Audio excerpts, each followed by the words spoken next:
W. Hobson, Jr. Quite an imposing name, quite an imposing figure. But don't let the name and stature fool you. Henry W. Hobson, Jr. prefers a much less formal manner of address. His nickname was Hobby rather than Henry, Henry Hobby Hobson entered this life as the son of an illustrious clergyman, a father who would rise to become bishop of the Episcopal Diocese of Southern Ohio. His youthful days were spent in the care of the staff and mistress of Lotspeech School. Mrs. Lotspeech was not only living, but she was running the school with an iron fist in the glove. From the tender mercies of Mrs. Lotspeech to country day school, to Phillips Academy in Andover. Along the way, there was a time for a few awkward dancing lessons with a very pretty partner. We just met at dancing school, actually. We were both quite young. Dance lessons were an omen of things to come, but more of that later. It's not hard to guess where the young Henry acquired a sense of service to his community. And I had a good deal of training in that area from my father, who devoted his entire life to that. Why didn't the young Hobby follow in his father's footsteps? Preaching to my sisters taught me that that wasn't the thing for me to do. So, at a young age, he decided I was going to go through college and then go to law school. And a world at war convinced him that he'd better do it in a hurry. He accelerated at Yale, so he finished Yale in 3 years. And during vacations home, he was smitten by his former dancing partner. Even followed her on the golf course. And I used to look down the fairway, and there'd be my father and Henry hiding behind bushes so I wouldn't see them. The marriage took place after Hobby received his commission in the Army Air Corps. He was posted to the island of Attu in Alaska. From there, he piloted B-25s on dangerous missions, bombing the Japanese home islands. His exploits earned him the Distinguished Flying Cross and the Air Medal. After the war, it was time to start a family and a career. He finished his education at the University of Cincinnati, receiving his law degree in 1948.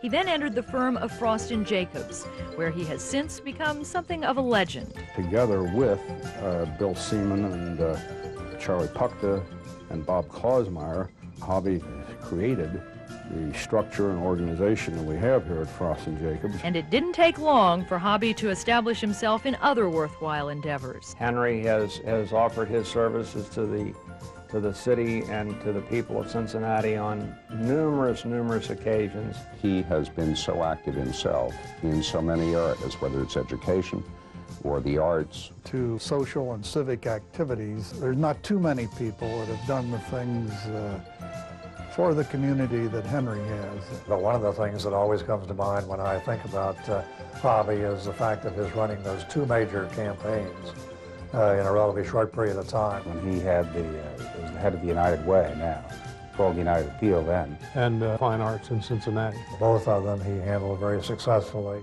I can remember working with him on a fund drive where the largest single donor from the year before dropped out. He raised the money and made his goal regardless, and the neat thing about it is I don't think anybody knew that he had a problem. Which leads one to believe that Henry W. Hobson Jr. is a very effective fundraiser. He can get money out of a stone wall. When he sees me coming, he runs, and when I see him coming, I run. Oh yes, he puts the heavy hand on all of us at some time or other. When he sets out to do something, he will get it done. My father always expected us to participate. There's a great deal of benefit. I don't mean monetary or otherwise. I mean the benefit of knowing you were able to make a contribution. And make a contribution he did. Henry Hobson served many causes. What you see here is only a partial list. But lest you think that Hobby is ready for sainthood, he does have his weaknesses. Some say there's a streak of stubbornness. He's not the easiest person in the world to convince of something. He doesn't care to make it easy for you. Stubbornness, yeah, there's a little bit of that.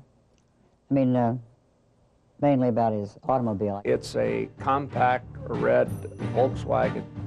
Probably came off the line as the first or second model. Somewhat dented and a little rusty. You can see through the automobile in places where one does not normally see through the automobile. That thing's going to fall apart all at once. But he's still driving it. It's something of a legend around the office. Well, you know whose car he's driving today, don't you? Mine. His is down in the shop again. Hobby loves the outdoors. He likes to hunt and is a generous hunter. He always allows you to get that extra bird. He'll pass it up in lieu of trying to shoot before you do. He likes to fish, but most of all, You know, he loves to play golf, and he says he does that very well. He's a good competitor, very competitive. I get a few strokes from him at golf, and sometimes I can beat him. But then I don't try to very often. It's much better if he wins, you understand. he does have other interests. Well, he's a wonderful chef. He follows the Julia Child School of Cooking, perhaps a little too closely. And he wins the 1992 Daniel J. Ransohoff Award for the most cluttered office in the tri-state. But enough of the lighter side of Henry Hobson, Jr. This is a man who has earned honor after honor, has served in countless prestigious and important positions. Let's take a look at a partial list. Hobby has shared his knowledge and experience throughout his professional life. He has served as a trainer and mentor for a whole generation of younger attorneys at the firm, myself included. And he instilled in young lawyers attributes that were admired by his competitors, such as the highest standards of ethical or moral conduct, as well as good conduct as lawyers. In 1983, Hobson received an honorary degree from Xavier University for his contributions to education and to the community. Some of his happiest days were spent as attorney to the Reds baseball team.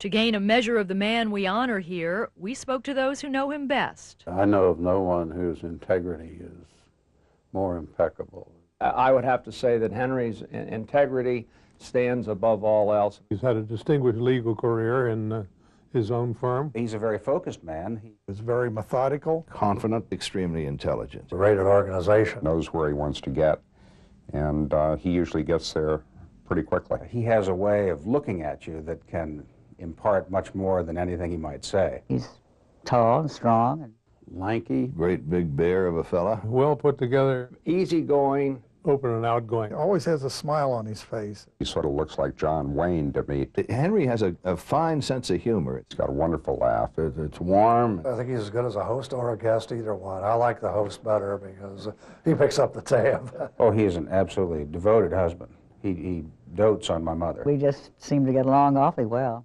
He's a very conscientious person. Unselfish in his dealings with people. Very giving to the people of Cincinnati.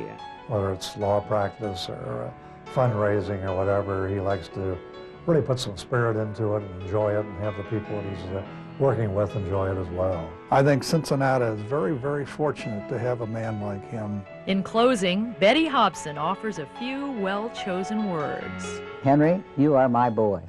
Betty, tonight you're going to have to share your boy with all of us. Let's welcome a newly acclaimed great living Cincinnatian, Henry W. Hobson, Jr.